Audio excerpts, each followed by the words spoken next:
política abusiva, autocrática, autoritaria del gobierno, en la Cámara Alta, en el Senado, no se votaron los pliegos de Mansilla y del hijo.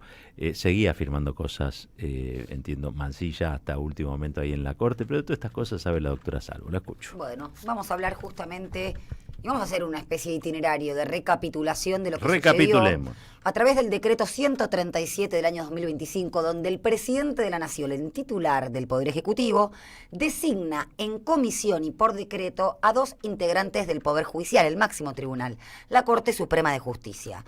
Esto lo destaco porque podemos hablar y dar opiniones, pero una cosa es una opinión, otra cosa es lo que dice la Constitución Nacional. Los jueces integrantes de la Corte, se designan conforme el procedimiento o el mecanismo constitucional establecido en el artículo 99, inciso cuarto. Es un acto de designación complejo, porque allí pasa el Poder Ejecutivo, el Senado, y necesita la aprobación del poder constituido del Estado más representativo del pueblo y las provincias, claro, que es el Poder Legislativo con su composición bicameral. Esto no fue así. El 26 de febrero de este año el presidente de la Nación designó por decreto a estos jueces en comisión. ¿Qué significa en comisión? Cuando el Parlamento está en receso, el presidente puede cubrir determinados cargos porque justamente se encuentra al receso el poder que tiene que designarlos de alguna manera. Esto implica, en primer lugar, homologar a los jueces de la Corte a la categoría de empleados que menciona ese decreto, cosa que no lo son. Pero además, 2 días después, se iniciaron la Asamblea Legislativa, el 1 de marzo, con lo cual ya no habría ninguna urgencia, ¿sí? Eso fue en lo que se fundó. ¿Qué fue lo que sucedió? Se convocó la sesión especial al efecto para rechazar los pliegos, que fue lo que sucedió, de García Mansilla y Lijo. Ustedes saben que tuvo en contra García Mansilla 51 votos y 43 Ariel Lijo. La situación más compleja era de García Mansilla, porque entre gallos y medianoche, luego de la designación, juró a espaldas de todo el pueblo, por supuesto, como en la dictadura, como sucedía en la dictadura, en la Corte. Entonces ya estaba dentro. ¿Qué situación anómala sucedió? Ahora vamos a la otra parte. Se presentaron, imagínate, Roberto, infinidad de acciones judiciales para controlar la constitucionalidad de este decreto. Claro. ¿Quién dirime esa constitucionalidad? El Poder Judicial. Recayeron en cabeza de Ramos Padillas. El gobierno intentó, a través del procurador del Tesoro Videla, tiene un doble apellido, pero recuerdo solamente ese último, que lo tenga el Fuero Contencioso Administrativo de la ciudad, pero el Fuero Contencioso Administrativo de la ciudad le dijo no. El juez Ramos Padilla anotó todos los procedimientos que empezó a entender como proceso colectivo, porque entendió que se había vulnerado el derecho constitucional de las personas a un acceso de justicia íntegro, además de violarse el principio republicano de gobierno, que cabe aclarar que es la división de poderes, y el sistema federal. Pero bueno, ¿qué fue lo que sucedió ayer en el Senado? Varios y varias senadoras dijeron cosas muy relevantes. Fernández Agaste, que vos la trajiste a colación, dijo que ¿de qué seguridad jurídica habla la derecha? Porque tenemos el 40% de la Corte integrada por decreto. Recordemos lo que sucedió con Rosati y Rosenkrantz a través de un decreto, el 83/2015 de Mauricio Macri, donde los designaba por decreto. Esto es muy importante porque es disputar los principios del Estado de Derecho como la seguridad jurídica para el lado realmente de la efectivización de estos derechos. Pero después lo tenemos al senador Mayans, que vamos a escuchar qué dijo, me parece muy interesante también.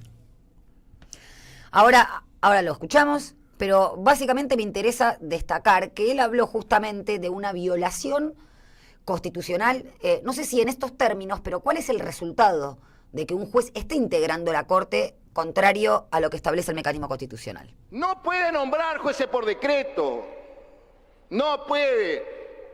El señor Mansilla está usurpando el cargo, no es legítimo. Es una mentira que puedan nombrar. Porque si a partir de acá nosotros aceptamos que el presidente de la Nación, cuídense que no, como decían, que no den tanto ejemplo bueno, porque si llegamos a volver nos va a gustar este tema, ¿eh? Llega marzo y nombramos, y lloren todos juntos y le nombramos por decreto. Vamos a noviembre, se cae, receso, otro, y así sucesivamente. Durante 4 años nombramos lo que se nos canta, terminó la República. Y como el que puede más puede menos, puede nombrar jueces de Cámara, como hizo Macri, puede nombrar jueces de primera instancia, ¿verdad? Y bueno, un verdadero desastre, sin República. Qué importante, porque está diciendo esto, mi abuelo decía, es un viva la pepa. Tanto que hablan de la anomia, es esto, ¿no? Si vos dejás un precedente de estas características, ¿qué sucede después con los otros jueces, incluso de tribunales inferiores? Claro, sí. Pero hay algo que es fundamental. Cuando el juez Ramos Padilla le corre una suerte de traslado a García Mansilla, porque él dijo, a mí como que no me interesa porque no me aceptaron la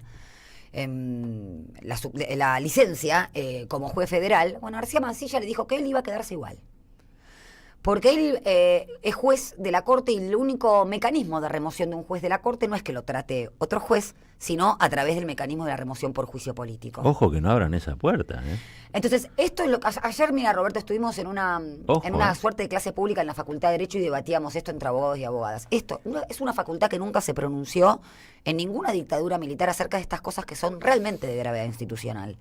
¿Qué pasa? Bueno, uno de los colegas nuestros decía que solamente en este siglo se designaron 2 jueces por decretos. Ninguno con estas características. Ahora, ¿qué sucede cuando la Constitución no lo establece? ¿Quién resuelve? ¿Si un juez de la Corte de esa misma Corte? O sea, se abre un verdadero conflicto de índole institucional y muy grave. Esto le contesta García Mansilla a Ramos Padilla. Usted no tiene la facultad para removerme. Me gustaría leer este fallo porque es muy interesante. ¿Qué es lo que le dice y le contesta Ramos Padilla? Sostener que no es posible revisar la validez constitucional de un decreto del Poder Ejecutivo Nacional por el cual se ha designado 2 jueces en comisión implica privar de jurisdicción a los actores, en este caso todos nosotros y nosotras, claro, privarlos de acceso a la justicia y dejar posiblemente indemne un acto estatal violatorio de derechos y garantías constitucionales. Este caso no se trata de un juez que remueve a otro, sino de un juez que ejercita su función de controlar la constitucionalidad de un acto del Poder Ejecutivo. Es incongruente presentar ante este control como un conflicto de competencia entre tribunales, el presidente o el Congreso. Y después, antes de mencionar algo que es muy importante, me parece interesantísimo lo que le dice Ramos Padilla, no es lo mismo designar un juez debido al receso del Senado que hacerlo por falta de acuerdos políticos. Esto de que la Corte va a quedar sin una persona más o cómo va a ser para resolver casos, más de 800 fallos firmó la Corte en febrero, claro, sin García Mansilla. O sea que ese no es el inconveniente. Fallos. Ahí tendrían que llegar 5 casos al año que son realmente, ¿no? Digo, importantes para la nación argentina. 800 fallos. Pero además hay otros sistemas. Puedes integrarse la Corte con jueces. Obvio, ¿no? Claro. Ahora, ¿qué pasa con los fallos? Supongamos que García Mansilla decide quedarse igual. ¿Qué pasa con esos fallos? Porque salió esta medida cautelar. Pasa eso? Sí. Salió esta medida cautelar que dice, ojo, por 3 meses te tenés que abstener de entender en las causas que están en trámite en la Corte Suprema de Justicia. Se puede venir una batería de nulidades. Claro. ¿Se entiende? Claro. ¿Y qué es una nulidad? En términos jurídicos, es privar de sus efectos propios a cualquier acto, o jurídico o en este caso jurisdiccional. Entonces, cuidado, porque esto no es una cuestión menor. Tengo una pregunta. Ya tenemos que ir cerrando, Roberto. pero tengo una pregunta. ¿Cuánto lo suspendieron? ¿3 meses? En 3 meses, como medida cautelar, le dice que se abstenga de entender. Ay, Lorenzetti, que el otro día la quería meter presa a Cristina, capaz que no puede con todo este lío. Y no me parece que ahí va el verdadero punto. Por bien. eso Cristina también lo recusa a García Mansilla por esta situación. Cristina es una genia. Está fuma bajo el agua. Por supuesto. Parisien sin filtro, le saca el filtro. Ahí está. Gracias, doctora. 58 minutitos pasaron de las 9 de la mañana. La columna de la doctora Sarbo. Y ahora sí, tenemos ganadores o ganadoras. Tenemos en cantidad. en